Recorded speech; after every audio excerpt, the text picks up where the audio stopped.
Բարելույս սիրելի հայրենակիցներ, Հայաստանում գործում է միջերկրական ծովից ներթափանցած հզոր ցիկլոնը վերջին 2 օրերին Հայաստանի առանձին հատվածներում, մասնավորապես Ամբերդի հատվածում թափվել է ամսական նորմայի կրկնապատիկի չափ տեղումների քանակը կազմել է 107 մմ, իսկ եթե համեմատենք Երևանի ամսական նորմայի հետ, թափվել է Երևանի մարտ ամսվա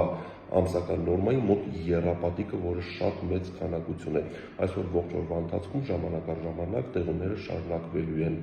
Լուսադեմից սկսած երկրի ողջ տարածքում տեղումները կդադարեն եւ մարտի 17-ից ցերեկը 18-ին, 19-ին հանրապետության ողջ տարածքում կհաստատվի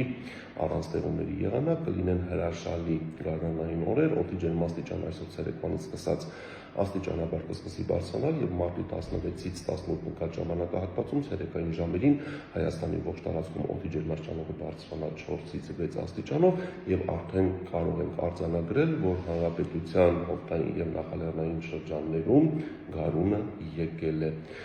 Մարտի 19-ին ուշ երեկոյան ժամերին եւ մարտի 20-ին Հայաստանին մոտենում է հերթական ցիկլոնը կրկին միջերկրական ծովի շրջաններից, այնպես որ մարտի 19-ին ուշ երեկոյան եւ մարտի 20-ին հանրապետության ողջ տարածքում տեղումները կվերսկսվեն, լեռնային շրջաններում կրկին ձյուն կտեղա, իսկ հովտային եւ նախալեռնային շրջաններում սպասվում է անձրև։